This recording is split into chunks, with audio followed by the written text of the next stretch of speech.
Bismillahirrahmanirrahim. Assalamu alaikum.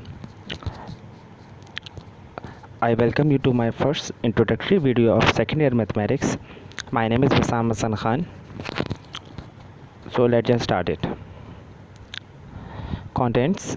The content of your book there are total 9 chapters in your book. Chapter number 1 is function and limits. Chapter number 2 is straight line. Chapter number 3 is the general equation of straight line. Chapter number 4 is differentiability.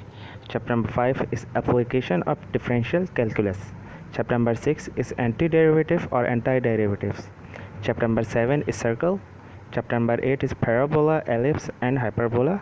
And chapter number 9 is vectors.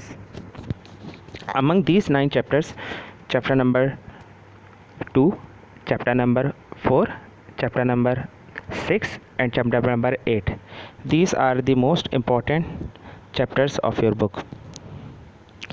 Syllabus distribution. Basically your syllabus is distributed in two sections: analytic geometry and calculus.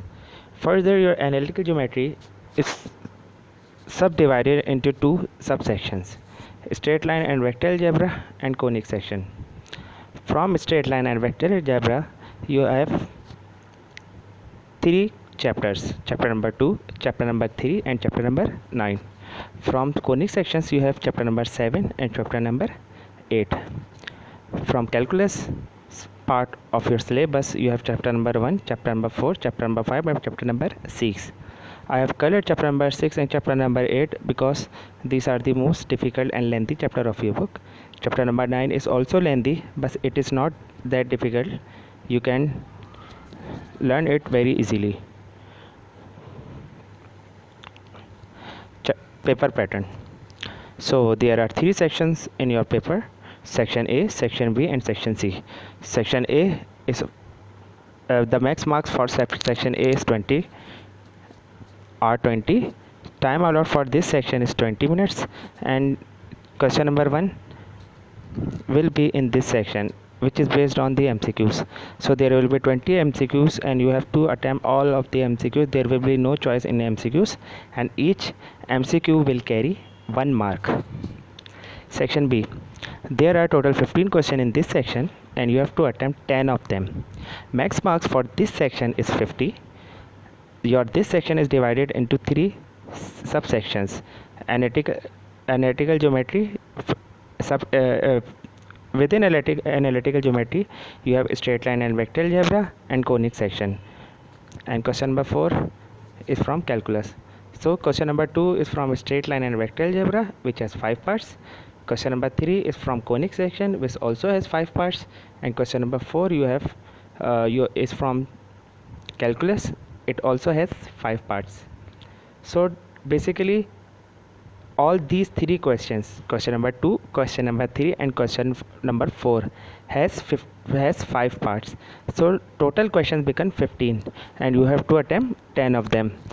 And so you can attempt in any way you want, but you have to care one thing, that you have to attempt 3 questions at least from each section.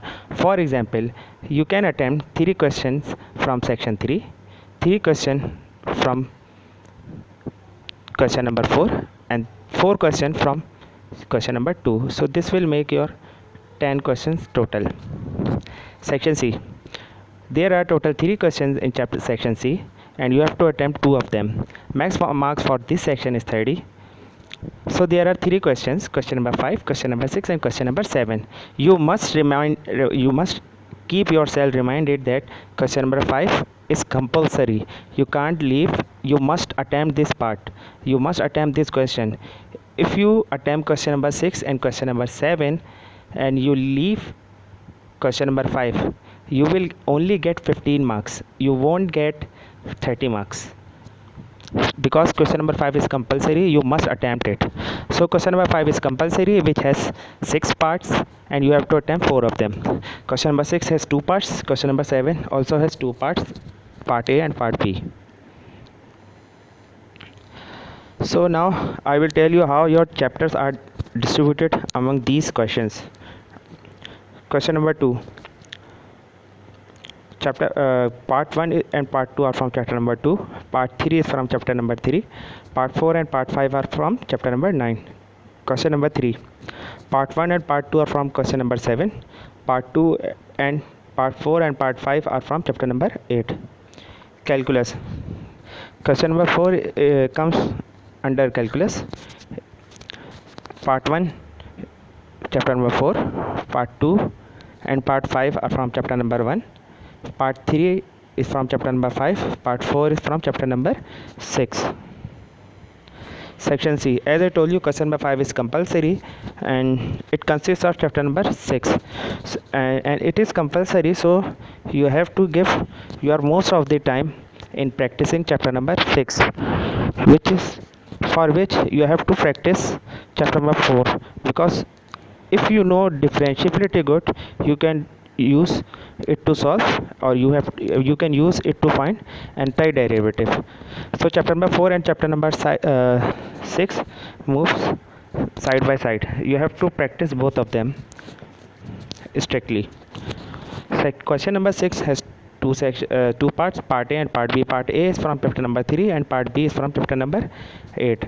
Question number 7 has two parts as well. Part A is from chapter number 2 and part B is from chapter number 4 or from chapter number 5. So this is your syllabus or distribution among your questions or among your papers. So section A is of 20 marks, section B is of 50 marks, and section C is of 30 marks. So total become 100. The passing marks for your syllabus are 33. If you get 32.9, you will get failed. So you can't get less than 33 marks. If you get less than 33 marks, you will consider fail in this subject. I hope you all understand this paper pattern very easily. I spent a lot of time in preparing it. I hope you will study side by side with me and keep following my lectures accordingly. Hope for the best.